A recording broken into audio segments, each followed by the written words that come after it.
بسم الله الرحمن الرحيم. السلام عليكم ورحمة الله وبركاته.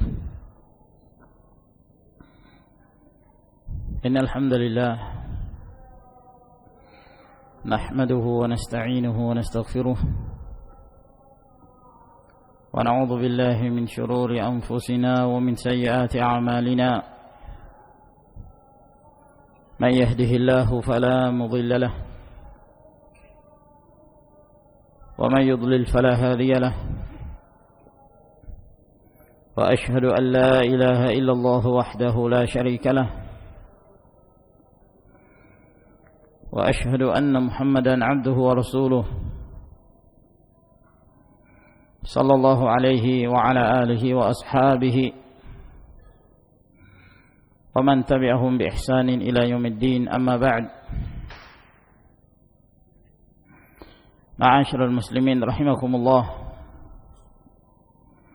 Alhamdulillah, pada malam hari ini kita masih diberi kesempatan untuk kembali berkumpul melanjutkan kajian kita dari pembacaan risalah Wadhifatul Abthal Al-Musabaqatu ila Fadailil A'mal, yang menjelaskan tentang tugas seorang muslim untuk senantiasa berlomba-lomba menuju amalan-amalan yang salih, yang mulia di dalam Islam. Dan pada pertemuan sebelumnya kita telah sampai kepada hadis Aisyah radhiyallahu taala anha, pada poin yang menjelaskan tentang keutamaan membaca Al-Quranul Karim dan mengamalkannya, bahwa Rasulullah sallallahu alaihi wasallam menjelaskan keutamaan seorang membaca Al-Quranul Karim, bahwa membaca Al-Quranul Karim seorang tidak akan sia-sia dia menyempatkan waktunya untuk membaca Al-Quran, baik dia menjadi seorang yang mahir, lancar membaca Al-Quran Al-Karim, atau dia masih terbata-bata sehingga dia masih belajar, namun dia tetap berusaha untuk terus membaca Al-Quran Al-Karim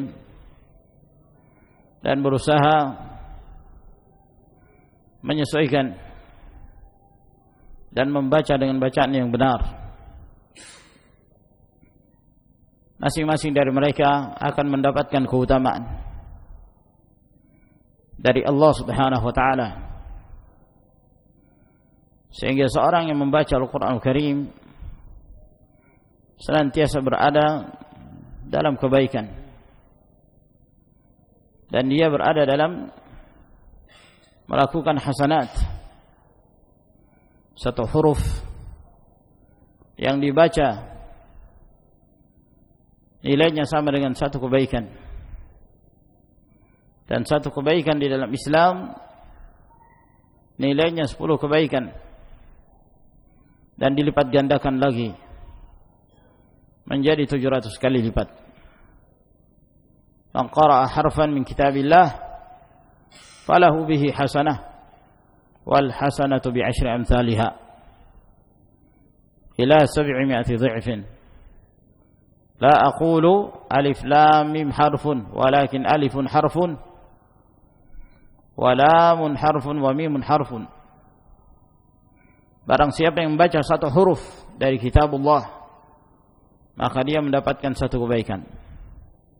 Satu kebaikan sama dengan 10 kebaikan, dan dilipat gandakan menjadi 700 kali lipat. Saya tidak mengatakan kepada kalian alif lam mim itu satu huruf, namun alif itu satu huruf, lam itu satu huruf, dan mim satu huruf. Jadi seorang membaca alif lam mim, maka dia sudah mendapatkan 3 kebaikan yang sama dengan 30 yang dilipat gandakan lagi oleh Allah Subhanahu wa taala.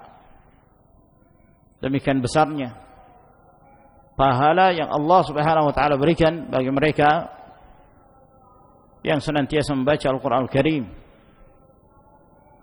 Dan lebih khusus lagi dari sekedar membaca adalah memahami. Membaca lalu kemudian berusaha memahami dan mentadabburi. Ta'aqqul terhadap makna-makna yang disebutkan Allah Subhanahu wa taala di dalam firman yang mulia.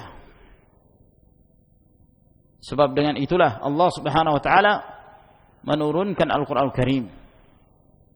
Tujuan utamanya adalah untuk ditadabburi, difahami dengan baik dan difahami kandungan-kandungan yang terdapat di dalamnya, lalu kemudian diamalkan. Oleh karenanya seorang yang mempelajari Al-Qur'an dan yang mengajarkan Al-Qur'anul Karim adalah orang yang terbaik karena hal ini.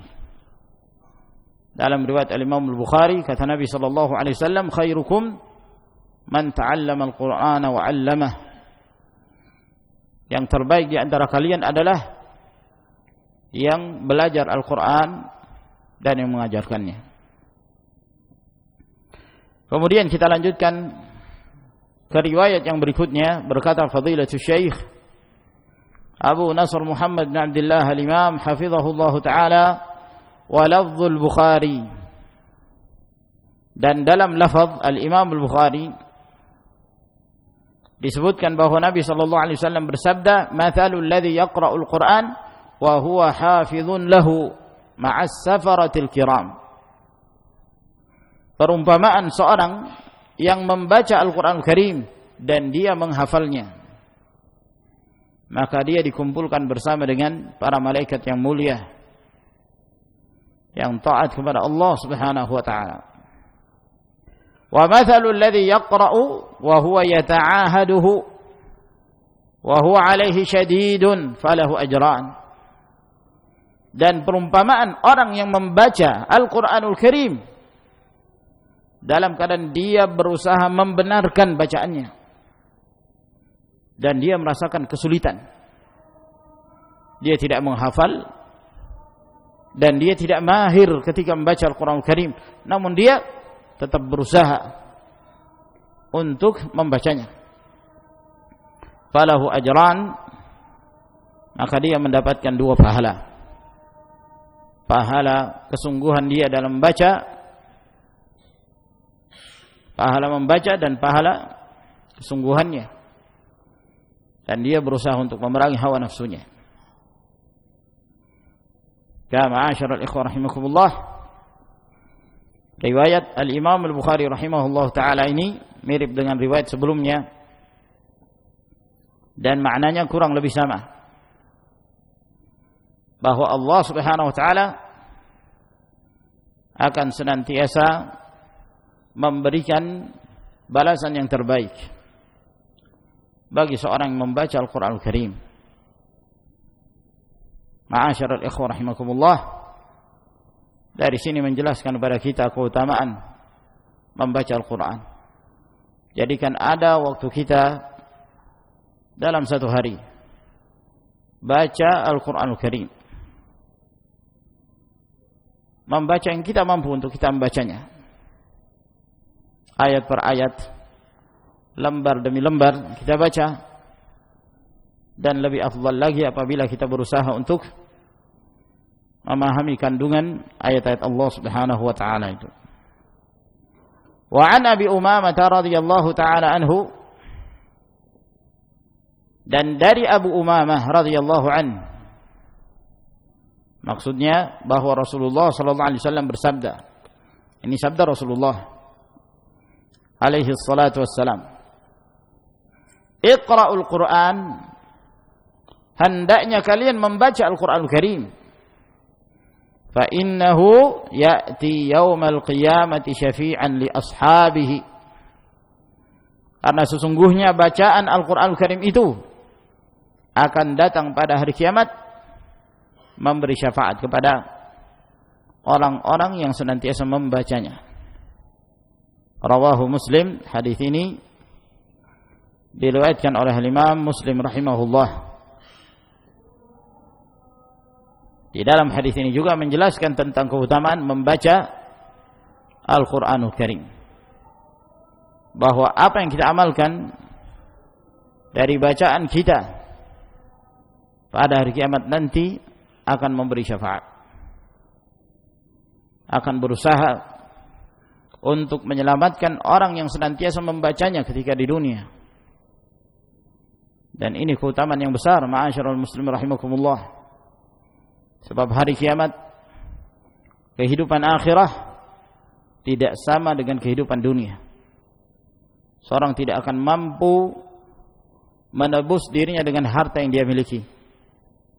Seorang tidak akan mampu menebus dirinya dengan keturunan yang dia miliki. Namun yang akan menyelamatkan dia adalah al-iman wal amalus salih, qalbun salim, hati yang bertauhid, hati yang ikhlas dalam beribadah hanya kepada Allah Subhanahu wa taala.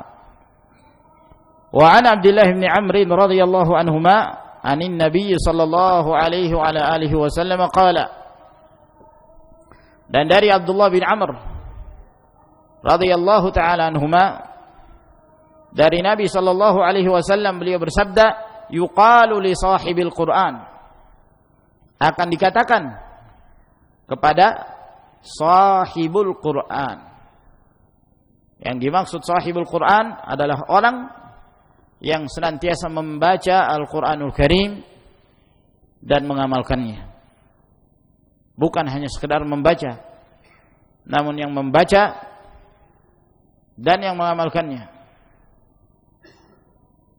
Dikatakan kepada mereka, yakni di akhirat, ketika mereka telah masuki surga Allah Subhanahu wa taala, Iqra wartaqi, bacalah, yakni baca apa yang pernah kamu baca ketika di dunia, dan teruslah kamu naik, yakni naik ke tingkatan-tingkatan di dalam surga. Sebab surga itu bertingkat-tingkat, darajat. Sebagaimana neraka bertingkat-tingkat ke bawah, darakat. Semakin tinggi tingkatan surga, maka semakin menunjukkan keistimewaan, semakin menunjukkan kedudukan yang lebih tinggi, yang lebih mulia yang Allah Subhanahu wa taala berikan. Oleh karenanya Nabi sallallahu alaihi wasallam mengatakan, "Idza sa'altumul jannah fas'alul firdaus, fa innahu a'lal jannah wa awsatuha." Apabila kalian hendak meminta jannah, meminta surga, minta surga firdaus. Sebab surga firdaus itu adalah surga yang tertinggi dan yang paling tengah, yang paling tinggi, yang paling istimewa. Dan itulah yang akan diraih oleh Nabi sallallahu alaihi wasallam, di mana Allah Jalla wa Ala menganugerahkan kepada Rasulnya alaihi salatu wassalam al-wasilah. Dan al-wasilah itu adalah kedudukan di dalam surga yang merupakan kedudukan yang tertinggi, dan itulah yang akan diraih oleh Rasulullah Muhammad bin Abdullah sallallahu alaihi wa ala alihi wasallam. Termasuk di antara orang-orang yang mendapatkan keutamaan adalah mereka yang senantiasa membaca Al-Quran dan mengamalkannya. Dikatakan pada hari kiamat, ketika mereka telah masuk ke dalam surga, Iqra wartaqi, bacalah dan teruslah kamu naik ke atas. Warati kama kunta turatilu fid dunya, dan bacalah dengan tartil sebagaimana engkau dahulu membaca Al-Quran dengan tartil ketika di dunia. Fa inna manzilataka 'inda akhir ayatin taqra'u biha, karena sesungguhnya kedudukanmu adalah pada akhir ayat yang kamu baca. Itulah yang kamu tempati. Jadi semakin banyak yang dia baca dari Al-Qur'an Karim, maka semakin dia mendapatkan kemuliaan dari Allah Subhanahu wa taala. Dia akan terus naik ke tingkatan-tingkatan surga yang lebih tinggi. Hadis ini diriwayatkan oleh Tirmidzi Dan berkata Syekhuna di dalam Sahihul Musnad bahwa hadis ini adalah hadis hasan sahih. Maka hadis ini juga termasuk di antara hadis-hadis yang menunjukkan keutamaan sahibul Quran. Orang yang membaca Al-Quranul Karim dan mentadabburinya, lalu dia mengaplikasikan dalam kehidupan. Adapun seorang hanya sekedar membaca, akan tetapi bacaannya tersebut tidak melewati lisannya, tidak terwujudkan dalam bentuk amal.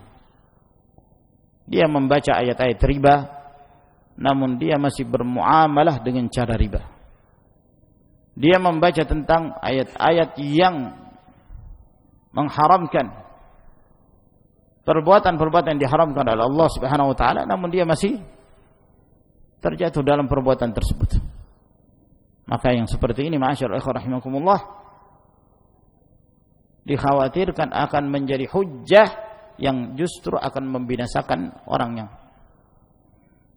Nabi sallallahu alaihi wasallam mengatakan, Al-Qur'anu hujjatun laka wa 'alaik. Al-Qur'an itu akan menjadi hujjah. Hujjah yang akan menyelamatkan kamu atau yang akan membinasakan kamu.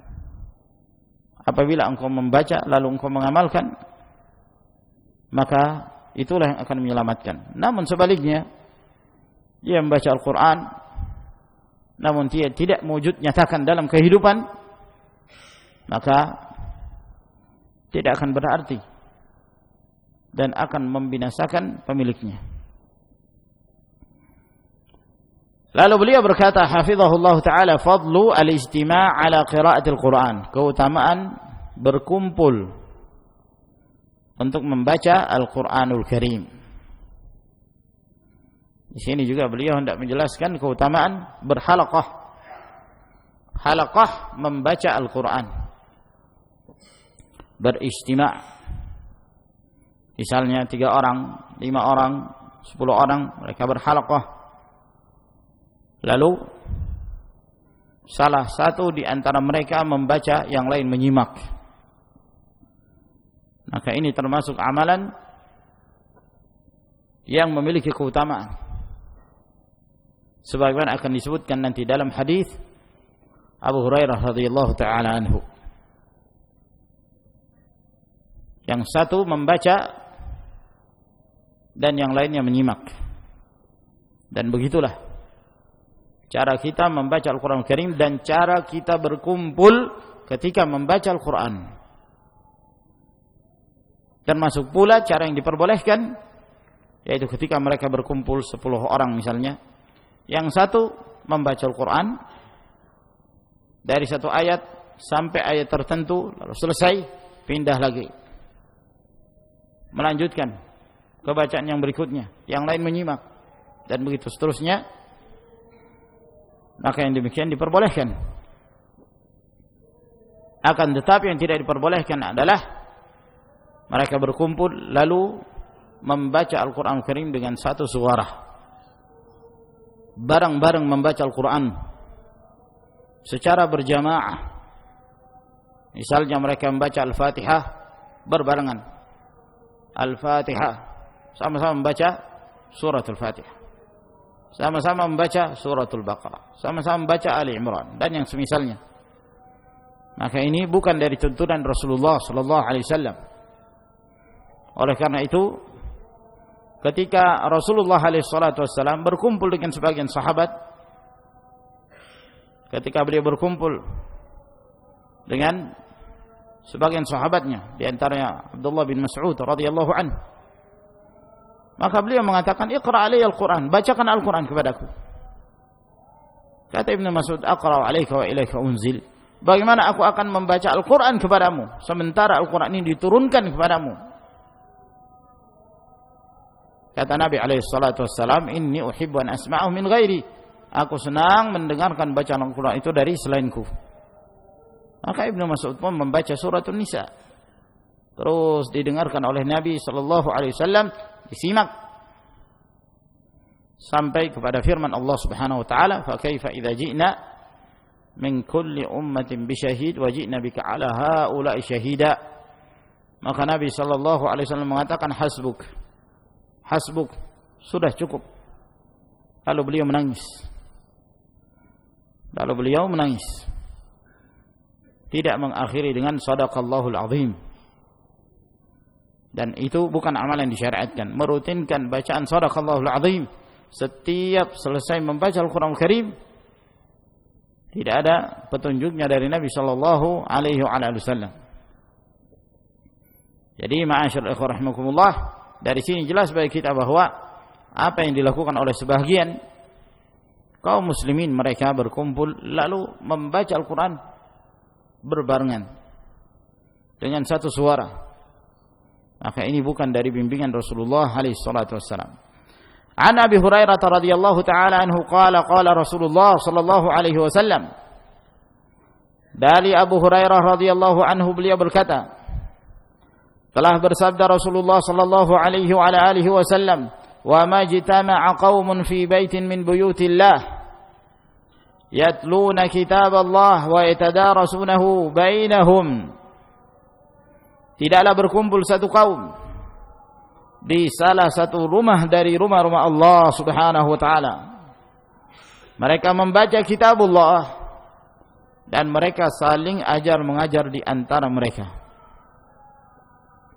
Kata hadis ini juga dijadikan dalil oleh para ulama keutamaan menuntut ilmu di masjid. Bahwa menuntut ilmu di masjid itu lebih afdal daripada di luar masjid, daripada di ruangan-ruangan kelas. Disebabkan karena masjid merupakan tempat yang terbaik yang ada di muka bumi ini. Ahabbul biladi ila Allah, tempat yang paling dicintai Allah Subhanahu wa taala adalah masjid-masjid, dan di dalam terdapat berkah. Oleh karenanya selama masih memungkinkan at-tadarus, saling ajar mengajar, itu dilakukan di masjid, maka itulah yang lebih utama. Itulah yang lebih utama dan lebih afdal. Mereka membaca kitab Allah dan saling ajar mengajar di antara mereka. Keutamaannya, kata Nabi alaihi salatu wassalam, illa nazalat alaihimus sakinah, melainkan akan diturunkan kepada mereka ketenangan. Dan subhanallah, seorang yang benar-benar khusyuk ketika dia membaca Al-Quran Al-Karim, dia merasakan ketenangan. Wa ghashiyatuhumur rahmah, dan mereka diliputi rahmat Allah Subhanahu wa ta'ala. Wa haffathumul malaikat, dan para malaikat mengitari mereka, bermajlis dengan para malaikat. Para malaikat bersama mereka untuk mendengarkan kebaikan. Wa dzakarahumullah fi man indahu, dan Allah Jalla wa Ala menyebut-nyebut mereka di sisinya. Wa man batta'a bihi 'amaluhu lam yusri' bihi nasabuh, barang siapa yang amalannya lambat, dia tidak berlomba-lomba untuk beramal saleh, lambat dalam beramal, malas untuk beramal, maka dia tidak akan dipercepat dengan nasab keturunan yang dia miliki. Hadis riwayat Imam Muslim. Yani jangan seorang menyangka bahwa ketika seorang berasal dari keturunan yang terpandang di tengah masyarakat, dari keturunan bangsawan misalnya, lalu dia merasa bahwa dengan itu dia mampu menyelamatkan dirinya, dia mampu untuk melangkah lebih jauh dalam iman dan amal saleh. Sama sekali tidak. Di dalam Islam yang dilihat adalah ketakwaan seseorang. Inna akramakum indallahi atqakum, orang yang paling mulia di antara kalian adalah yang paling bertakwa. Dalam riwayat Imam Muslim, Nabi sallallahu alaihi wasallam mengatakan, sabaqal mufarridun wa humudz dzakirun Allah katsiran wa dzakirat, orang-orang yang berzikir kepada Allah Subhanahu wa taala dari kaum lelaki dan wanita, mereka telah jauh melangkah mengalahkan yang lain. Dengan apa? Amal saleh, dengan zikrullah, dengan taatullah, dengan taqwallah. Adapun nasab keturunan tidak berarti di sisi Allah Subhanahu wa taala. Adapun postur tubuh, ketampanan, kecantikan tidak berarti di sisi Allah Subhanahu wa taala. Boleh jadi seorang yang rendah kedudukan dan martabatnya dalam kehidupan masyarakat, bukan dari kalangan bangsawan, hidupnya apa adanya, akan tetapi di sisi Allah Subhanahu wa taala dia jauh lebih mulia dibandingkan sekian banyak raja-raja dan para penguasa. Dengan apa? Dengan iman, dengan amal saleh, dengan taqwa Allah Subhanahu wa taala. Innallaha azza wa jalla yarfa'u bihadza ad-din aqwaman wa yad'u bihi akharin. Sesungguhnya Allah Subhanahu wa taala mengangkat kedudukan sebagian kaum dengan agama ini, dengan Al-Qur'an Al-Karim, dengan sunnah Nabi sallallahu alaihi wasallam, dan merendahkan yang lainnya ketika mereka meninggalkan untuk bertakwa kepada Allah Subhanahu wa taala. Maka nasab tidak akan berarti di sisi Allah. Oleh karenanya Nabi sallallahu alaihi wasallam mengatakan, innallaha la yanzuru ila suwarikum wala ila ajsamikum walakin yanzuru ila qulubikum wa a'malikum. Sesungguhnya Allah Subhanahu wa taala tidaklah memperhatikan pada postur tubuh kalian, jasmani kalian, ketampanan kalian, kecantikan kalian. Namun Allah Jalla wa Ala memperhatikan kepada hati kalian dan amalan-amalan yang kalian amalkan. Lalu beliau berkata, hafizahullah ta'ala, fadlu habilul Quran, keutamaan seorang yang membawa Al-Quranul Karim, membawa Al-Quran, yakni seakan-akan Al-Quran bersamanya, disebabkan karena dia senantiasa membacanya dan mengamalkannya dalam setiap keadaannya. Apa yang dia ketahui dari yang wajib, maka dia tegakkan, dia amalkan, dia kerjakan. Dan apa yang dia ketahui dari haram yang disebutkan Allah Subhanahu wa taala, maka dia tinggalkan dan dia jauhi. Maka orang tersebut disebut sebagai hamil Al-Quran, orang yang membawa Al-Quran Al-Karim, yakni dia membacanya dan mengamalkannya. An Anas bin Malik radhiyallahu anhu qala qala Rasulullah sallallahu alaihi wasallam. Dari Anas bin Malik radhiyallahu taala anhu, beliau berkata, telah bersabda Rasulullah sallallahu alaihi wa alihi wasallam, inna lillahi ahlina minan nas. Sesungguhnya Allah Subhanahu wa taala memiliki keluarga dari manusia. Yang dimaksud keluarga di sini ahlin, yakni orang-orang yang dekat dari Allah. Orang-orang yang dilindungi Allah Subhanahu wa taala. Orang-orang yang diridai Allah Subhanahu wa taala. Itu yang dimaksud ahlin. Bahwa Allah Subhanahu wa taala memiliki ahlin dari kalangan manusia. Qalu ya Rasulullah, man hum? Maka para sahabat bertanya, wahai Rasulullah, siapa mereka itu yang menjadi ahlun, ahlullah, yang menjadi keluarga Allah, yang mendapatkan perlindungan dari Allah, yang senantiasa dalam bimbingan Allah, dalam pemeliharaan Allah Subhanahu wa taala? Qala, maka Nabi sallallahu alaihi wasallam menjawab, hum ahlul Qur'ani ahlullahi wa khassatuh. Mereka itu adalah ahlul Quran. Mereka itu adalah ahlullah wa khassatuhu. Kata para ulama, yang dimaksud ahlullah ay awliya'uhu al-mukhtassuna bihi. Orang-orang khususnya Allah Jalla wa'ala. Orang-orang yang mereka senantiasa dibimbing Allah, di bawah pemeliharaan Allah Subhanahu wa taala. Siapa mereka? Ahlul Quran. Dan mereka itulah aulia, auliaullah. Dan auliyaullah adalah orang-orang yang bertakwa kepada Allah Subhanahu wa taala. Ala inna awliya'allahi la khaufun 'alaihim wa la hum yahzanun alladzina amanu wa kanu yattaqun. Alladzina amanu wa kanu yattaqun. Ini syarat. Ketahuilah bahwa wali-wali Allah Subhanahu wa taala tidak ada kekhawatiran atas mereka dan mereka pun tidak bersedih. Siapa mereka? Disebutkan ciri-cirinya. Mereka adalah orang-orang yang beriman dan bertakwa kepada Allah Subhanahu wa taala. Dan inti dari takwa itu adalah menjalankan perintah dan menjauhi larangan. Mereka lah ahlullah, aulia Allah. Nah, dari sini menjelaskan kepada kita bahwa di antara ciri-ciri orang bertakwa kepada Allah Subhanahu wa taala adalah menjadi ahlul Quran. Menjadi ahlul Quran. Dia senantiasa bersama Al-Quran Karim.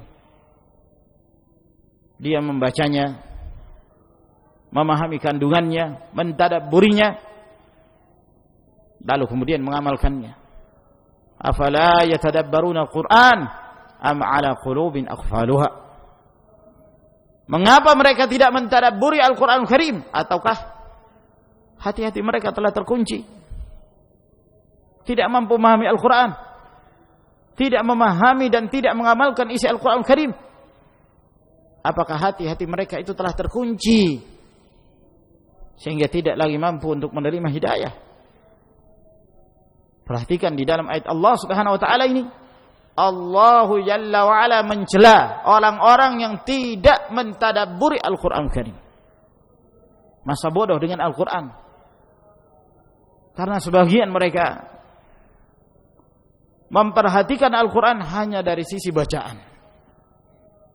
Sekali lagi bahwa kita tidak merendahkan kedudukan membaca Al-Quran Karim. Punya keutamaan.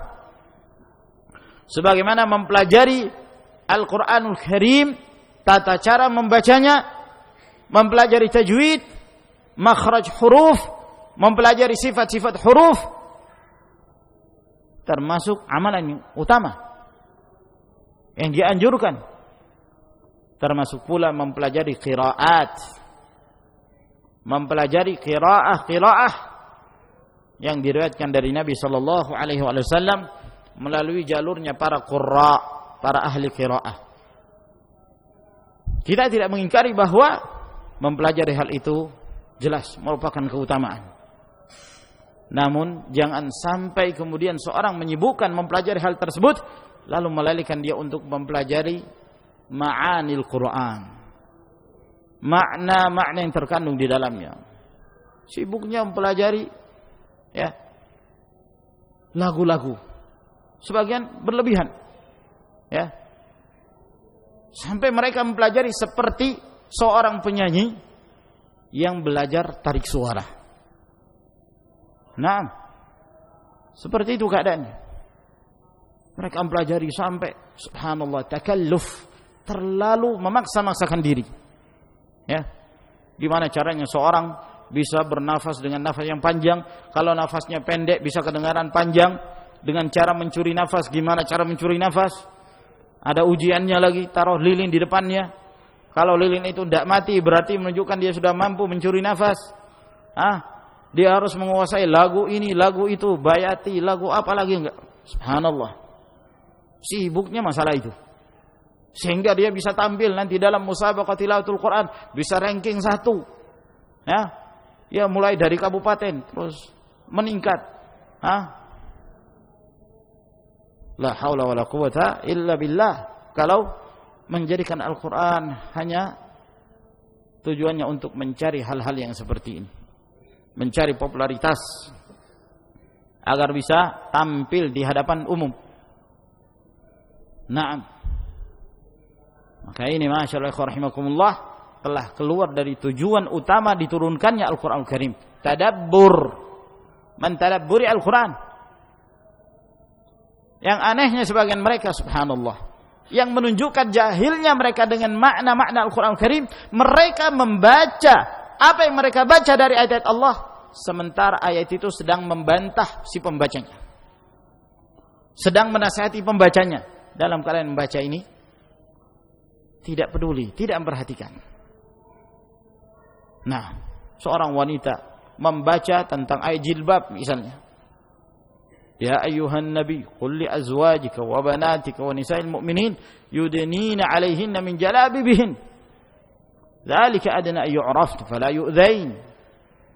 Dia membaca ayat ini, lalu dia melantunkannya, masya Allah, tinggi sekali suaranya. Nah, namun dia tidak faham. Entah apakah dia pura-pura tidak faham bahwa Al-Quran itu sedang membantah dia karena tidak berjilbab, tidak berhijab dengan hijab yang syar'i.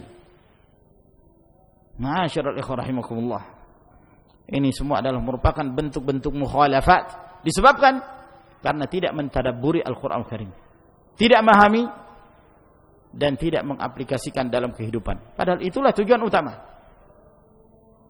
Jadi ma'asyiral ikhwah rahimakumullah, yang dimaksud dengan ahlul Quran adalah orang yang membaca dan mengamalkannya.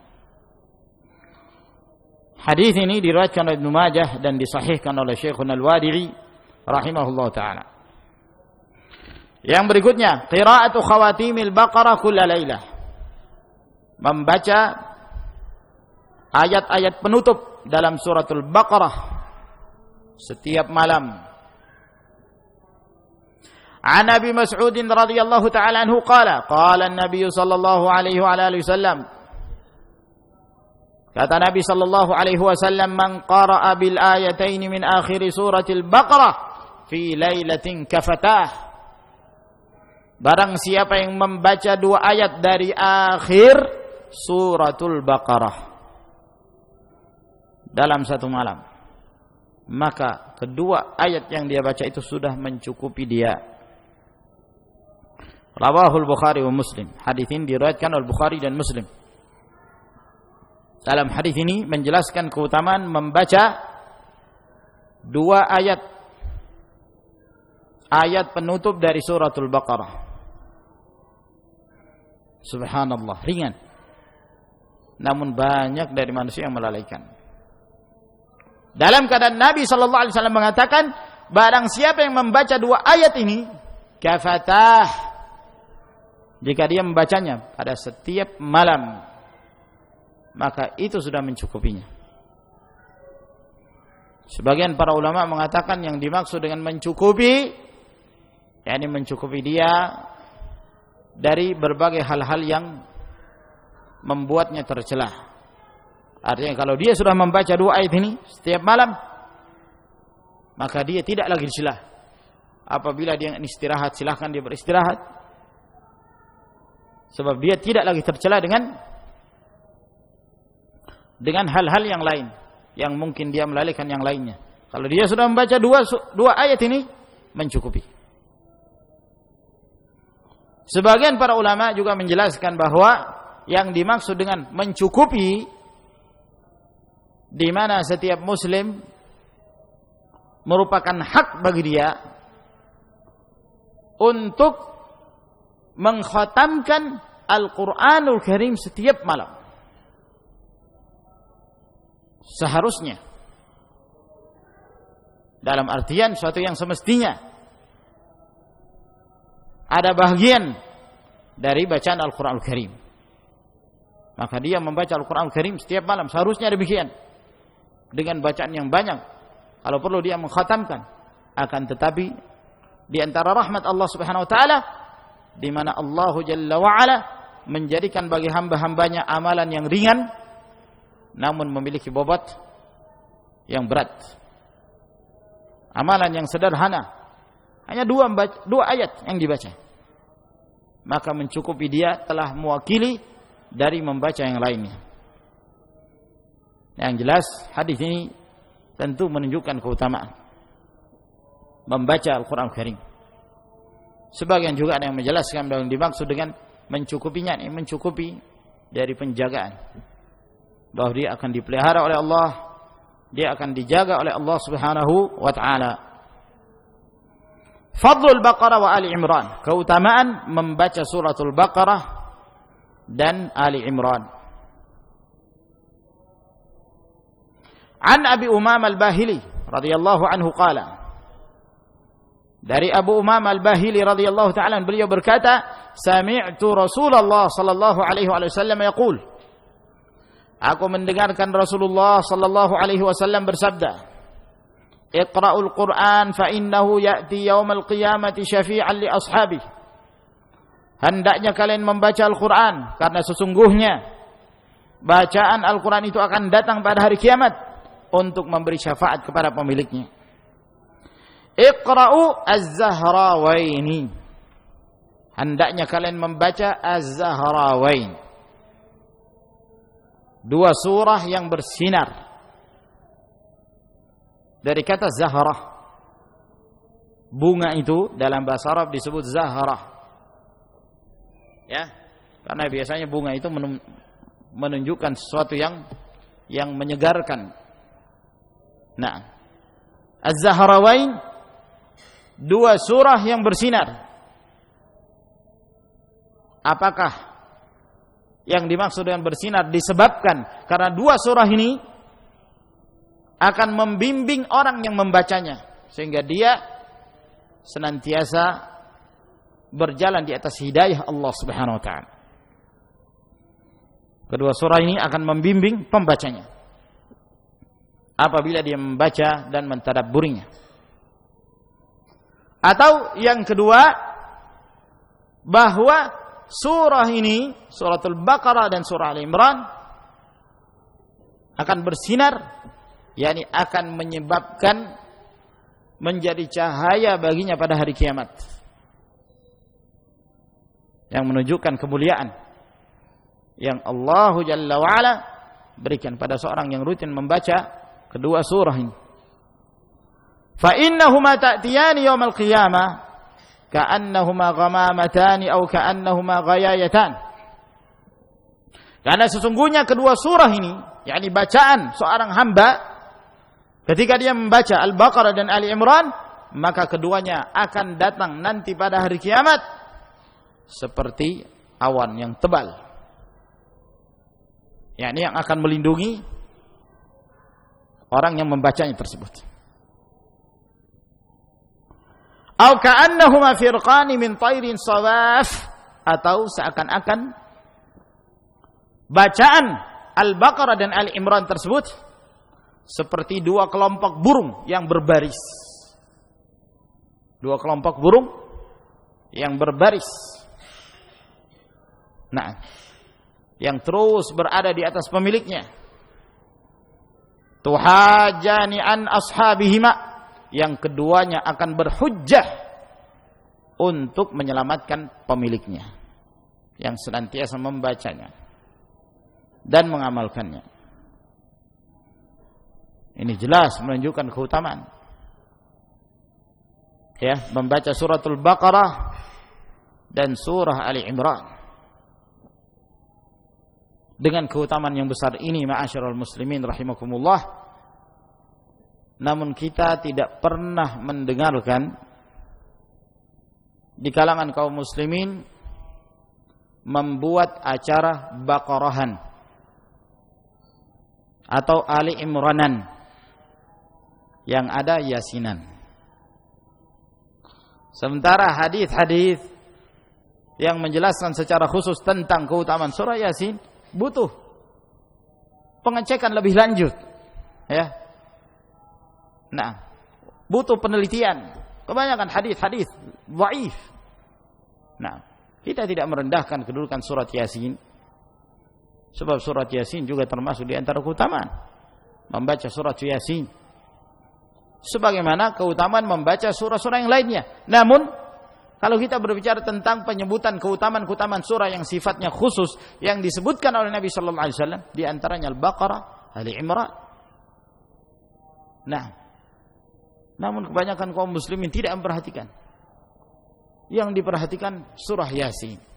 Yasinan. Allahul musta'an.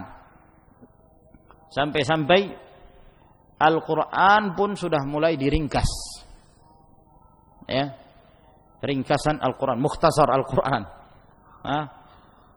Nah. Mukhtasar Al-Qur'an. Kenapa?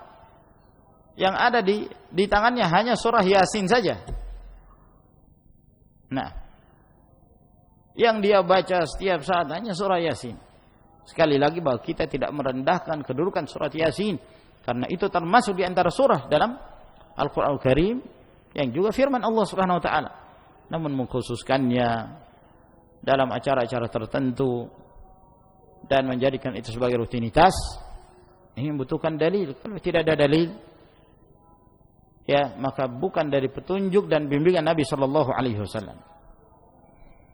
Nah, dan di dalam hadis ini juga menjelaskan kepada kita bahwa amalan-amalan tersebut yang sifatnya, yang pada awalnya berbentuk sifat, tidak punya bentuk, Allah Subhanahu wa taala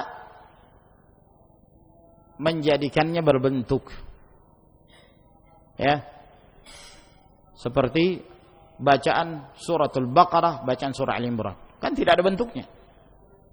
Namun pada hari kiamat Allah Subhanahu wa taala akan menjadikannya berbentuk.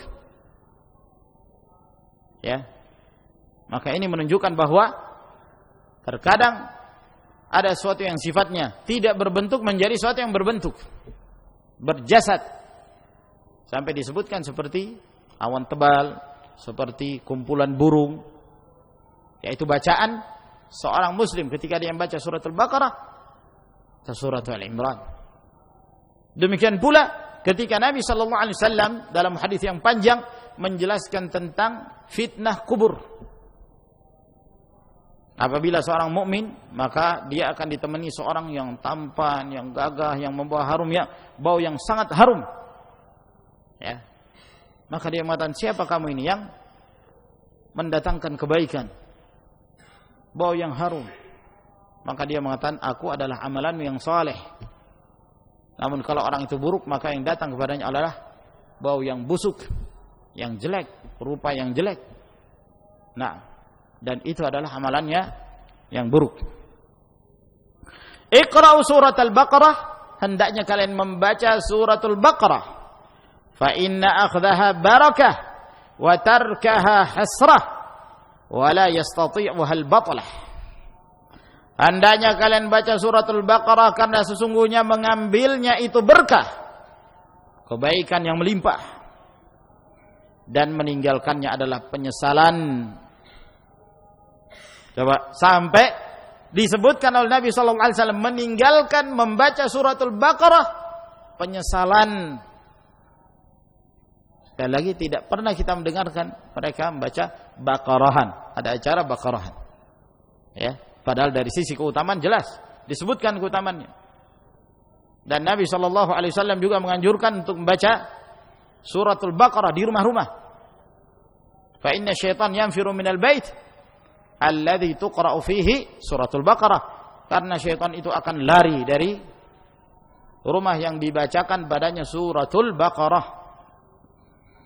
Meninggalkannya adalah penyesalan dan tidak akan mampu dikuasai oleh al-batalah. Al-batalah yang dimaksud di sini adalah para tukang sihir. Tidak akan mampu. Nah, ini juga menunjukkan bahwa suratul Baqarah termasuk di antara surah ruqyah yang mana seseorang membacanya akan terlindung dari syaitan. Dan bahkan para tukang sihir yang menjadi pelayan-pelayan syaitan tidak mampu menguasainya, memberikan waswas kepadanya, mengganggunya dan menyakitinya. Hadis ini diriwayatkan oleh Imam Muslim dan juga datang dari hadis An-Nawas dalam riwayat Imam Muslim rahimahullah. Fadlu awaili suratil Kahfi, keutamaan membaca awal-awal dari surah Al-Kahfi. An Abi Darda radhiyallahu anhu anna an-nabiy sallallahu alaihi wasallam qala, dari Abu Darda radhiyallahu taala anhu bahwa Nabi sallallahu alaihi wasallam bersabda, man hafidha 10 ayatin min awwali suratil kahfi usima minad dajjal. Barang siapa yang menghafal 10 ayat dari permulaan suratul kahfi, maka dia akan dipelihara dari dajjal. Rawahu Muslim. Hadis ini diriwayatkan oleh Imam Muslim rahimahullah. Maka di dalam hadis ini juga menjelaskan tentang keutamaan membaca 10 ayat pertama dari suratul kahfi. Namun dalam riwayat yang lain juga disebutkan 10 ayat min akhir suratul kahfi. Akhir dari suratul kahfi. Dan para ulama mensahihkan kedua riwayat. Maka apabila kedua riwayat tersebut sahih, maka dalam hal ini kita mengatakan dua-duanya boleh. Dan dua-duanya punya keutamaan yang sama, yaitu dipelihara dari fitnah dajjal. Sebab fitnah dajjal ini ma'asyarul rahimakumullah, fitnah yang sangat dahsyat sekali. Dan itu akan muncul pada akhir zaman. Semenjak dahulu para nabi dan Rasulullah SAW telah memperingatkan dari bahayanya dajjal. Bahkan kita diperintahkan untuk senantiasa rutin membaca perlindungan diri kita dari Allah Subhanahu wa taala, kepada Allah Subhanahu wa taala dari fitnahnya dajjal. Setiap kali kita tasyahud akhir sebelum kita salam, berlindung diri dari fitnah al-masihud dajjal. Sebab ad-dajjal termasuk fitnah yang sangat besar sekali. Dan demikian banyak dari kalangan manusia, terkhususnya mereka-mereka yang bodoh, dan dari kalangan ahlul bid'ah, termasuk di antara mereka kaum khawarij, akan menjadi pengikut dajjal. Waliyadzubillah. Yang akan dipelihara pada saat itu adalah ahlus sunnah. Oleh karena itu, perlindungan diri dari fitnatul dajjal bisa dengan amalan dan bisa pula dengan tempat. Seperti Makkah dan Madinah tidak akan dimasuki dajjal. Atau dengan amalan seperti yang disebutkan dalam hadis ini, membaca awal atau akhir dari 10 ayat dari suratul kahfi akan terpelihara dari fitnah ad-dajjal. Fadlu suratul ikhlas, keutamaan surah al-ikhlas.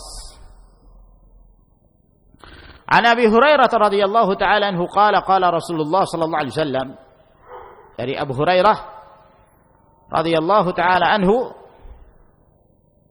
beliau berkata, telah bersabda Rasulullah sallallahu alaihi wasallam, uhshudu, berkumpullah kalian,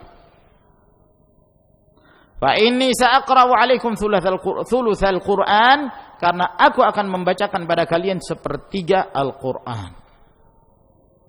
Jadi Nabi sallallahu alaihi wasallam, ayo berkumpul, kumpul. Saya ingin membaca kepada kalian sepertiga Al-Qur'an. Mungkin fikirnya para sahabat, sepertiga. Ini makan waktu sekian lama ini, sepertiga Al-Qur'an Al-Karim. 10 juz. Iya kan?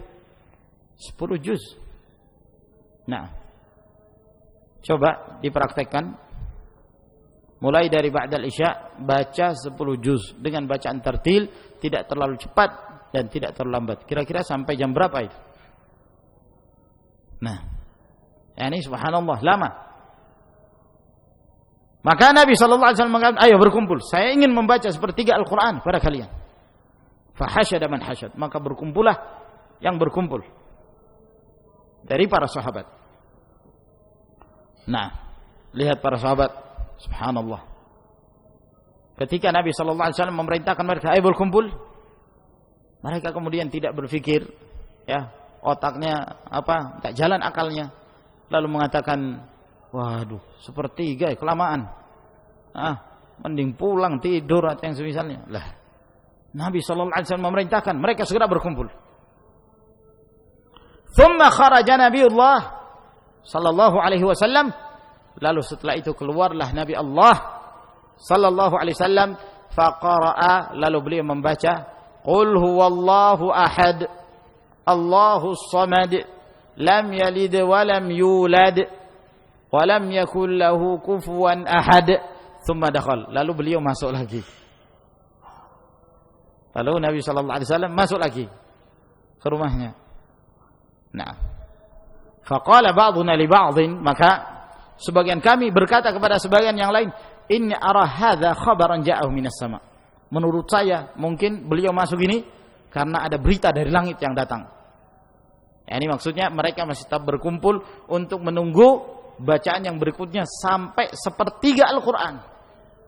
Ya, jadi mereka masih menanti kapan lagi Rasulullah keluar untuk melanjutkan bacaan sampai sepertiga Al-Qur'an. Ketika Rasulullah sallallahu alaihi wasallam masuk ke dalam rumah beliau, maka para sahabat pun berpikir bahwa ini mungkin beliau ada sesuatu, mungkin ada wahyu turun dari langit, sehingga beliau terhalangi untuk melanjutkan bacaan. Fadzaka alladzi adkhalahu, ini yang menyebabkan beliau masuk ke dalam rumahnya. Tsumma kharaja Nabiullah sallallahu alaihi wasallam faqal, kemudian setelah itu Nabiullah alaihi salatu wasallam keluar, lalu beliau berkata, inni qultu lakum, sesungguhnya tadi aku mengatakan kepada kalian, sa'aqra'u 'alaikum thulutsal Qur'an, bahwa aku akan membacakan kepada kalian sepertiga Al-Qur'an. Ala innaha ta'dilu thulutsal Qur'an, ketahuilah bahwa bacaan qul huwallahu ahad itu seimbang dengan sepertiga Al-Qur'anul Karim. Rawahu Muslim. Hadis ini diriwayatkan oleh Imam Muslim rahimahullah. Sehingga kalau misalnya seorang berkata kepada sahabatnya, saya ingin baca sepertiga Al-Quran, lalu dia membaca qul huwallahu ahad, dusta enggak? Jawabannya tidak. Dia tidak berdusta. Dan itulah yang dilakukan oleh Nabi sallallahu alaihi wasallam, bahwa al-ikhlas itu seimbang dengan sepertiga Al-Qur'an Karim. Para ulama berusaha untuk mencari rahasianya. Kenapa Rasulullah sallallahu alaihi wasallam menyebutkan bahwa al-ikhlas itu seimbang dengan sepertiga Al-Qur'an Karim? Maka mereka menjelaskan bahwa secara umum Al-Qur'anul Karim terdiri dari 3 pembahasan. Pembahasan yang pertama menjelaskan tentang tauhidullah, ma'rifatullah. Bagaimana mentauhidkan Allah Subhanahu wa taala, memurnikan ibadah hanya untuk Allah Jalla wa ala. Pembahasan yang kedua tentang ahkamus syara', hukum-hukum syariat, perintah salat, berpuasa, zakat, jual beli dan yang lain sebagainya. Yang ketiga tentang ats-tsawab wal iqab, tentang balasan dari Allah Subhanahu wa taala. Bagi siapa yang beramal saleh ada balasannya, dan bagi siapa yang melanggar perintah Allah Subhanahu wa taala maka ada pula hukumannya. Ats-tsawab wal iqab.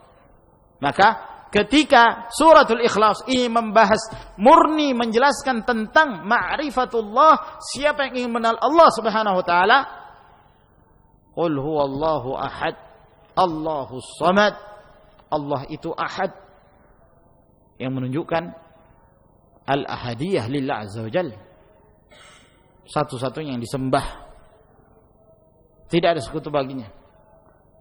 Allahus samad, seluruh makhluk bergantung kepada Allah Jalla wa ala, siapapun dia, semuanya merasa butuh kepada Allah.